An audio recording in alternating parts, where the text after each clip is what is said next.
Dua, menjatuhkan pidana kepada terdakwa Amrozi bin H. Nur Hasim dengan pidana mati.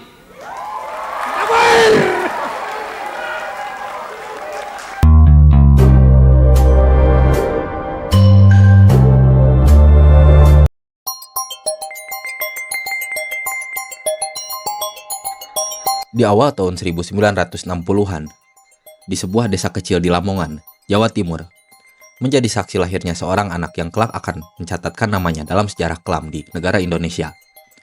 Amrozi bin Nur Hasim, nama yang belakangan akan dikenal oleh seluruh Indonesia, bahkan dunia.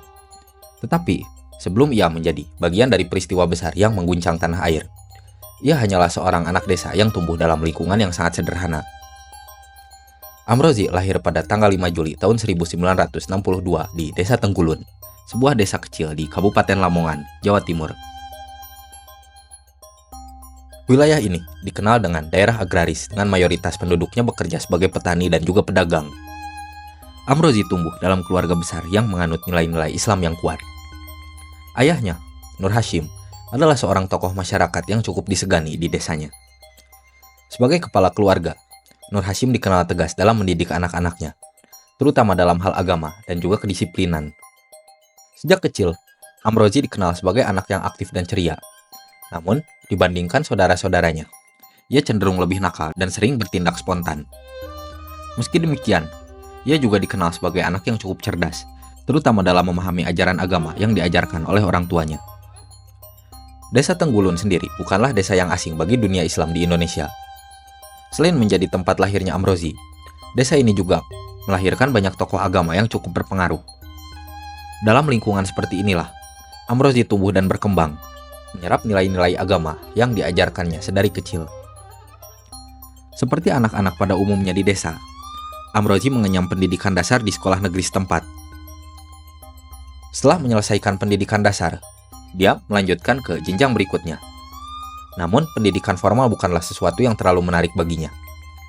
Ia lebih tertarik dengan kegiatan di luar sekolah, terutama yang berhubungan dengan praktek keagamaan dan keterampilan teknis. Pada masa remajanya, Amrozi mulai menunjukkan ketertarikan pada dunia otomotif. Ia gemar mengotak-atik mesin, terutama sepeda motor. Ketertarikannya ini membuatnya dikenal di lingkungan sekitar sebagai pemuda yang mahir dalam urusan mekanik. Tidak jarang, dia membantu warga desa memperbaiki kendaraan mereka. Namun, di balik kegemarannya itu, ada satu hal lain yang mulai tumbuh dalam dirinya, yaitu ketertarikan pada ajaran Islam yang lebih mendalam. Dia sering menghadiri kajian-kajian agama yang diselenggarakan di desanya, mendengarkan ceramah-ceramah yang disampaikan oleh tokoh agama setempat. Dari sinilah, pandangannya tentang dunia mulai terbentuk. Keluarga Amrozi bukanlah keluarga biasa. Selain memiliki latar belakang religius yang kuat, beberapa anggota keluarganya juga dikenal sebagai sosok yang memiliki pandangan Islam yang lebih konservatif. Salah satu sosok yang sangat berpengaruh dalam hidup Amrozi adalah kakaknya, yaitu Ali Gufron yang lebih dikenal sebagai Mukhlas. Mukhlas merupakan sosok yang memiliki pengaruh besar dalam perjalanan hidup Amrozi.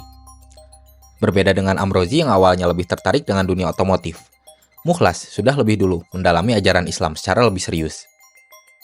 Dia menempuh pendidikan agama hingga ke luar negeri, mendalami pemikiran Islam yang lebih luas. Kedekatan antara Amrozi dan juga Mukhlas membuatnya banyak terpengaruh oleh pemikiran sang kakak. Mukhlas kerap mengajaknya berdiskusi tentang berbagai hal, terutama yang berkaitan dengan isu-isu keagamaan dan geopolitik dunia Islam. Dari sinilah, wawasan Amrozi mulai berkembang, meski masih dalam tahap awal. Setelah menyelesaikan pendidikannya, Amrozi tidak langsung menetap di desanya. Dia mulai merantau ke berbagai tempat, mencari pengalaman baru dan mencoba peruntungan di dunia kerja. Salah satu tempat yang pernah menjadi persinggahannya adalah Bali. Di Bali, Amrozi bekerja sebagai mekanik. Ia memperbaiki kendaraan dan menjalani kehidupan yang relatif normal. Namun, di balik kehidupan sehari-harinya yang tampak biasa, ada sesuatu yang mulai tumbuh dalam dirinya, yaitu ketertarikan terhadap isu-isu keagamaan yang lebih ekstrim. Selama di Bali, dia mulai mengenal berbagai kelompok yang memiliki pandangan Islam yang radikal. Dia juga sering berdiskusi dengan orang-orang yang memiliki pemikiran serupa. Perjalanan ini semakin membuka wawasannya dan memperkuat keyakinannya tentang bagaimana seharusnya Islam diterapkan dalam kehidupan. Namun, Bali bukanlah tempat yang membuatnya merasa nyaman dalam jangka panjang. Setelah beberapa waktu, dia memutuskan untuk kembali ke Jawa, mencari arah baru dalam hidupnya.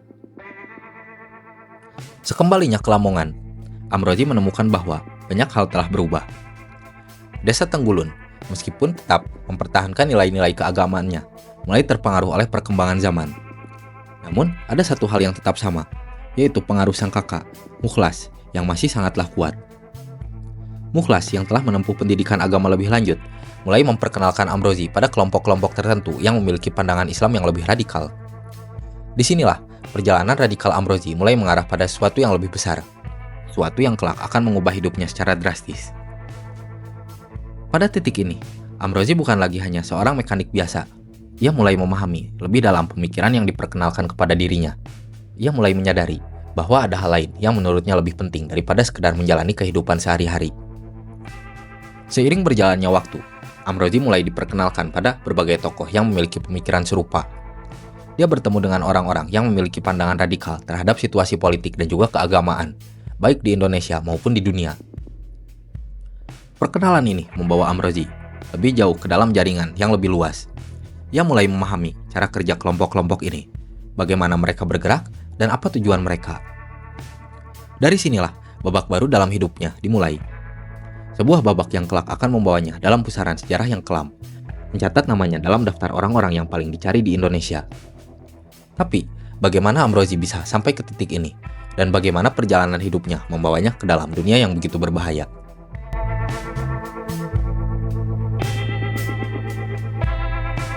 Setelah kembali ke desa Tenggulun, Amrozi bukan lagi sekedar seorang mekanik biasa. Perjalanannya ke Bali, interaksinya dengan kelompok-kelompok Islam yang radikal, dan terutama pengaruh dari kakaknya yaitu Mukhlas, mulai membentuk pemikirannya. Dari seorang pria yang gemar mengotak-atik mesin, ia mulai masuk ke dalam dunia yang jauh lebih kompleks, yaitu dunia ekstrim dan radikal. Tapi bagaimana semua ini bisa terjadi? Bagaimana seorang pria desa Tenggulun yang tumbuh dengan kehidupan sederhana bisa berakhir dalam pusaran salah satu aksi paling menggemparkan dalam sejarah Indonesia? Semua itu bermula dari satu hal, yaitu ideologi yang sesat. Di akhir tahun 1980-an dan awal tahun 1990-an, dunia Islam mengalami banyak pergolakan. Di berbagai belahan dunia, konflik antara kelompok Islam militan dan pemerintahan yang dianggap sekuler semakin meningkat. Afghanistan misalnya, menjadi medan perang antara mujahidin melawan Uni Soviet. Konflik ini menarik perhatian banyak pemuda muslim di seluruh dunia, termasuk dari Indonesia. Mukhlas, sang kakak dari Amrozi, adalah salah satu orang yang terpengaruh oleh fenomena ini. Ia pergi ke Pakistan dan juga Afghanistan untuk bergabung dengan kelompok yang berperang melawan Uni Soviet. Di sana, dia belajar banyak hal, bukan hanya tentang ajaran Islam yang lebih mendalam, tetapi juga strategi perang, teknik propaganda, dan bagaimana membangun jaringan bawah tanah. Ketika Mukhlas kembali ke Indonesia, dia membawa serta ideologi baru yang lebih keras.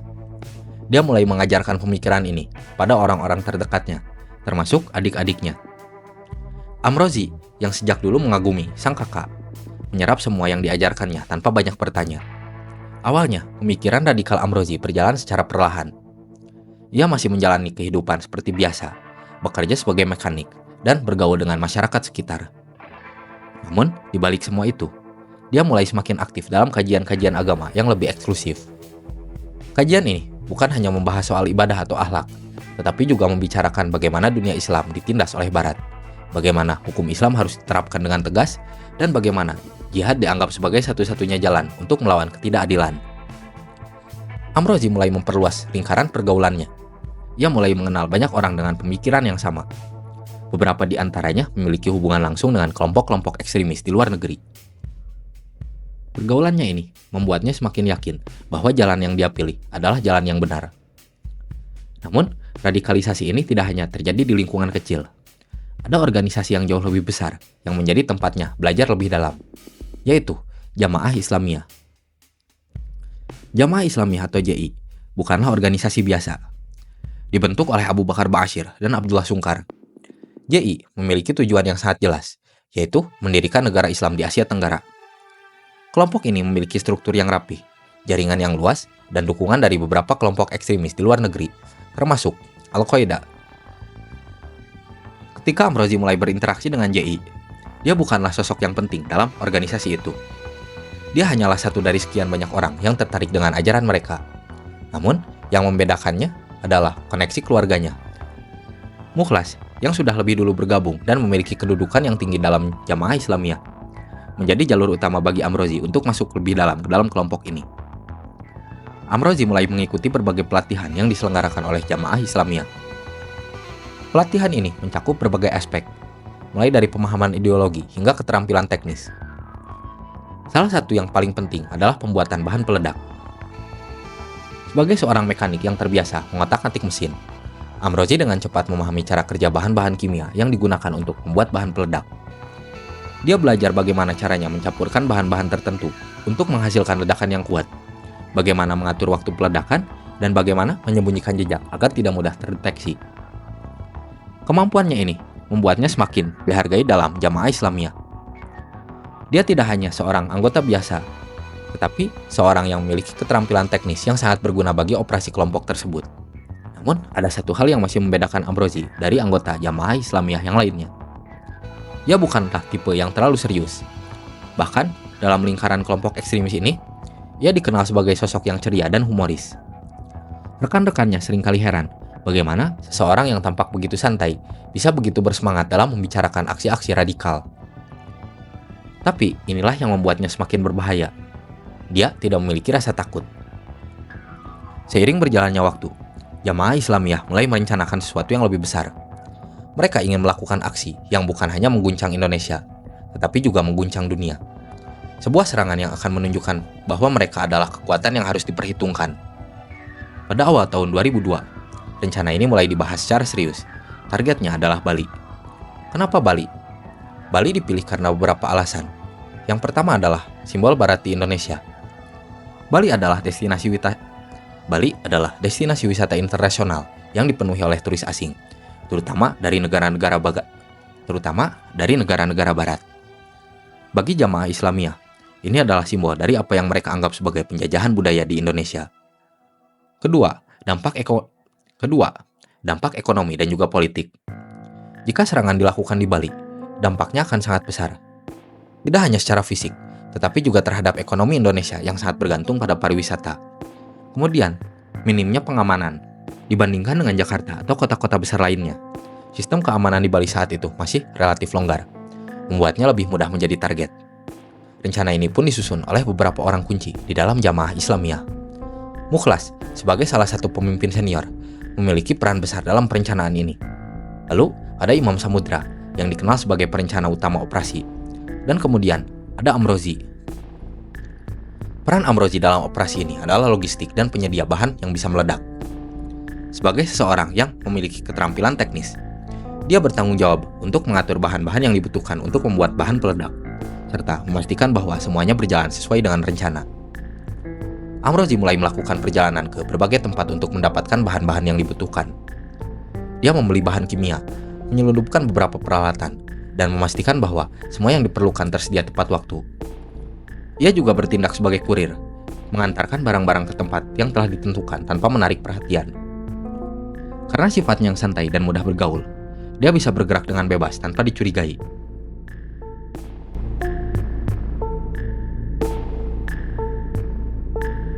Malam itu, Bali sedang berada di puncak keramaiannya. Ribuan wisatawan memenuhi jalan Legian, berbaur dalam gemerlap lampu klub malam, dentuman musik, dan suara tawa. Tidak ada yang menyadari bahwa dalam hitungan jam, tempat ini akan berubah menjadi lautan api dan juga kepanikan.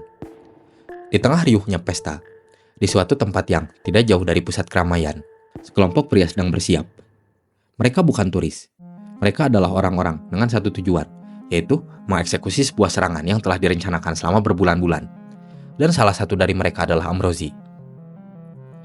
Malam itu, tugas Amrozi hampir selesai. Ia bukanlah otak utama dalam operasi ini, tetapi perannya sangat krusial.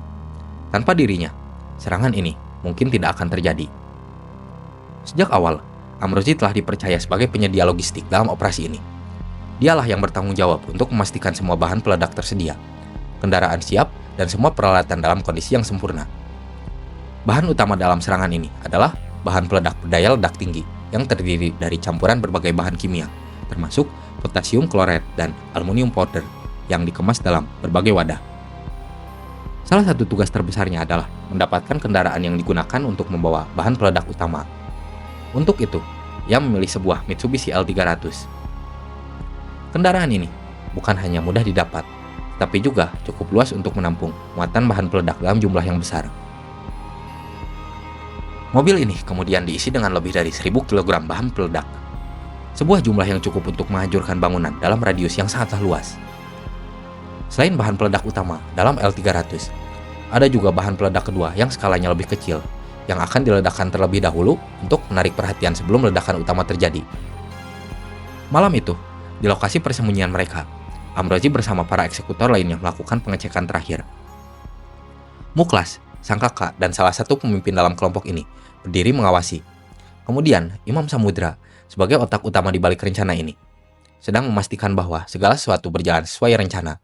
Dan Ali Imron, yaitu saudara Amrozi yang lain, ikut membantu dalam persiapan teknis.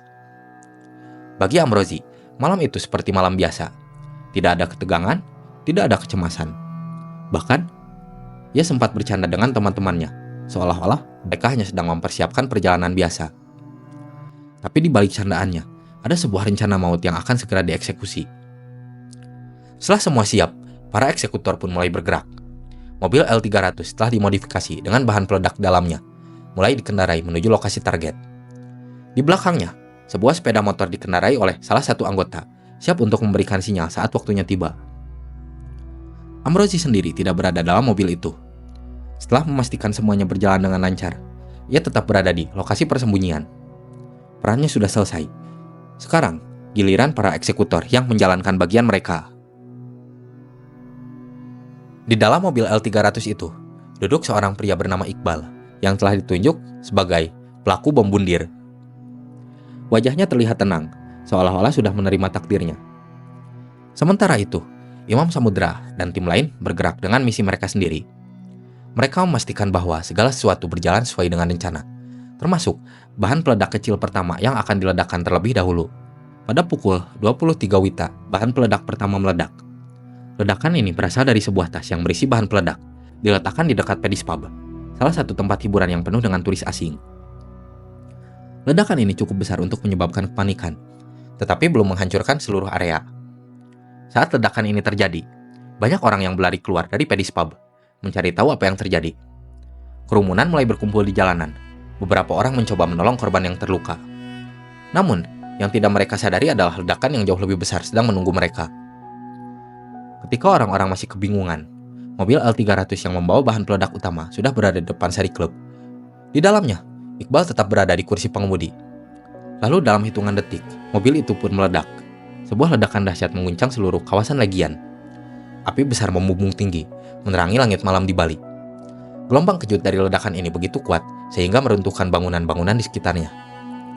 Sari klub yang saat itu penuh dengan pengunjung hancur dalam sekejap. Puluhan orang langsung kehilangan nyawa di tempat, sementara yang lainnya mengalami luka parah akibat api dan pecahan bangunan. Dalam waktu beberapa detik saja, kawasan yang tadinya penuh dengan tawa dan musik berubah menjadi lautan darah dan juga kehancuran. Setelah ledakan itu, kekacauan total terjadi. Orang-orang berlari tanpa arah, banyak yang terluka dan juga terbakar. Beberapa berusaha menolong teman-teman mereka, tapi kobaran api dan asap hitam membuat segalanya sulit. Tim penyelamat baru tiba beberapa menit setelahnya, dan mereka langsung menghadapi pemandangan yang mengerikan, yaitu ratusan korban yang terluka, mayat-mayat yang gosong, dan suara jeritan di mana-mana. Serangan ini akhirnya menghilangkan nyawa lebih dari 200 orang, termasuk turis dari berbagai negara seperti Australia, Inggris, Amerika Serikat, dan Indonesia. Bali, yang selama ini dikenal sebagai Pulau Surga, malam itu berubah menjadi neraka di dunia. Sementara itu, Amrozi tidak ada di lokasi kejadian. Setelah memastikan semuanya berjalan sesuai dengan rencana, ia kembali ke tempat persembunyian bersama beberapa rekannya. Ia menyaksikan berita tentang ledakan dari kejauhan, mendengar laporan tentang dampaknya yang luar biasa. Alih-alih menyesal, Amrozi justru merasa puas. Baginya, serangan itu adalah bentuk perjuangan yang selama ini dia yakini. Namun, dia tidak menyadari bahwa hari-hari kebebasannya sebentar lagi akan berakhir.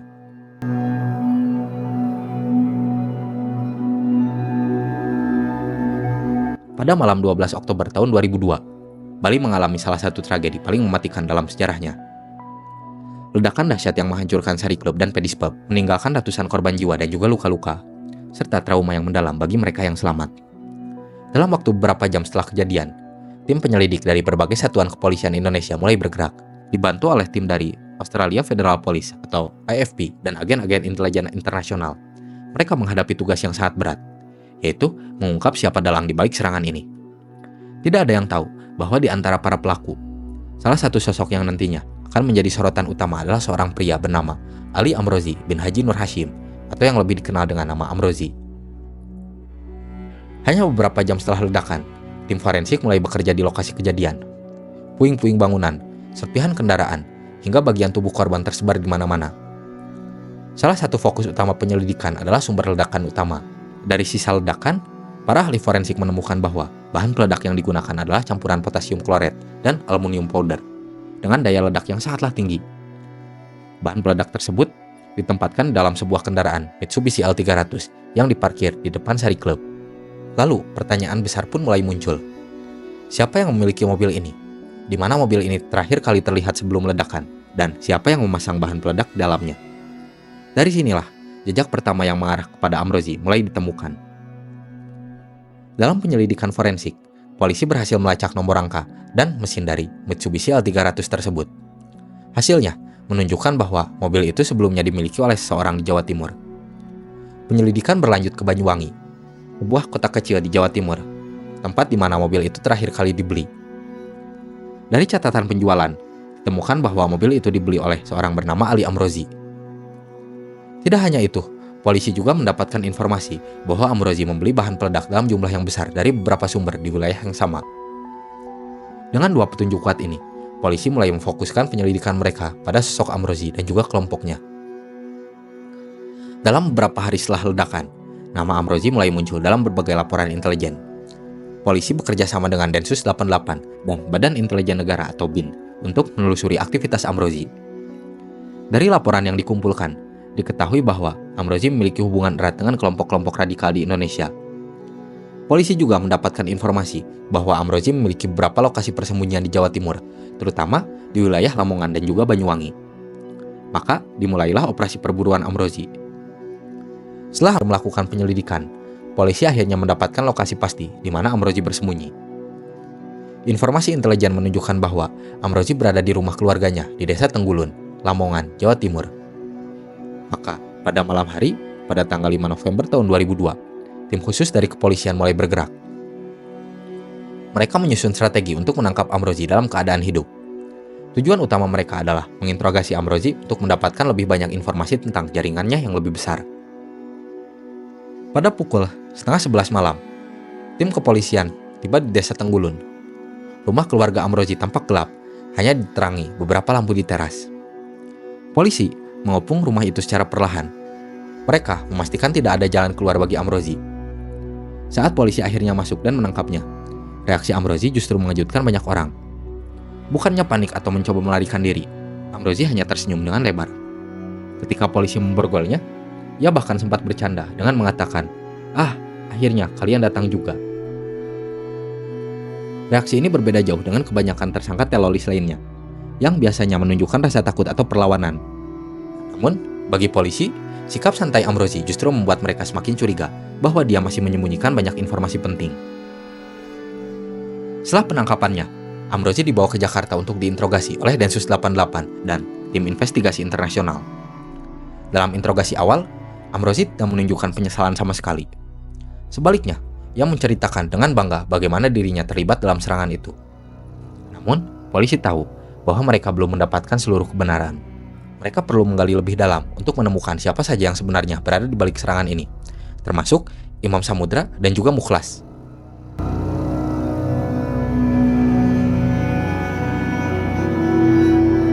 Setelah ditangkap pada tanggal 5 November tahun 2002, Amrozi langsung dibawa ke Mabes Polri di Jakarta untuk diinterogasi oleh tim khusus. Namun, sikapnya yang terlalu santai dan sering tertawa membuat penyidik semakin yakin bahwa Amrozi tidak bekerja sendirian. Mereka harus segera mengungkap jaringan yang lebih luas sebelum para pelaku lainnya menghilang. Saat interogasi dimulai, Amrozi menunjukkan ekspresi yang jauh dari rasa bersalah. Penyidik pertama yang menginterogasi Amrozi bertanya, "Siapa yang merencanakan serangan ini? Tanpa ragu, Amrozi menjawab dengan santai, "Tentu saja kami semua yang melakukannya bersama-sama." Jawaban itu mengejutkan tim penyidik. Biasanya, tersangka akan mencoba menghindari pengakuan. Namun, Amrozi justru bangga dengan keterlibatannya. Dari hasil interogasi, polisi mulai menghubungkan titik-titik dalam penyelidikan. Nama-nama yang muncul dalam investigasi antara lain Imam Samudra sebagai otak utama serangan dan ahli strategi kelompok. Kemudian, ada Ali Gufron alias Mukhlas, yaitu sang kakak dari Amrozi, yang memiliki peran penting dalam koordinasi serangan. Kemudian, Dul Matin dan juga Azhari Hussein, yaitu ahli bahan peledak. Dengan informasi ini, polisi mulai memburu Imam Samudra dan juga Mukhlas. Saat polisi menangkap Amrozi, Imam Samudra masih dalam pelarian. Namun, polisi sudah mendapatkan informasi bahwa Imam Samudra berada di wilayah Banten. Pada tanggal 21 November tahun 2002, polisi akhirnya berhasil melacak Imam Samudra di Pelabuhan Merak, Banten. Saat ditangkap, Imam Samudra berusaha melawan. Namun, jumlah polisi yang lebih banyak, dan ia akhirnya berhasil ditahan. Di sisi lain, Mukhlas juga berhasil ditangkap di Jawa Tengah. Dengan tertangkapnya ketiga orang ini, inti kelompok pelaku bom Bali akhirnya terungkap. Persidangan Amrozi, Imam Samudra, dan Mukhlas dimulai pada pertengahan tahun 2003. Suasana sidang sangat tegang. Para korban dan keluarga memenuhi ruang pengadilan, menunggu keadilan bagi orang-orang yang telah menghancurkan hidup mereka. Saat sidang berlangsung, sikap Amrozi tetap tidak berubah. Jaksa menuntut hukuman mati untuk ketiga terdakwa, dengan dakwaan utama sebagai dalang di balik serangan teroris paling mematikan dalam sejarah Indonesia. Setelah proses yang panjang, hakim akhirnya menjatuhkan vonis hukuman mati. Setelah vonis dijatuhkan, Amrozi, Mukhlas, dan Imam Samudra dibawa ke Lembaga Permasyarakatan Nusa Kambangan. Di penjara, mereka tetap menunjukkan sikap yang tenang dan tidak menyesal. Selama bertahun-tahun, proses hukum mereka berlanjut, termasuk upaya banding. Namun, semuanya ditolak. Pada akhirnya, hukuman mati tetap akan dijalankan. Pada akhirnya, Amrozi bin Haji Nur Hasyim dihukum mati pada hari Minggu, tanggal 9 November tahun 2008 pada dini hari.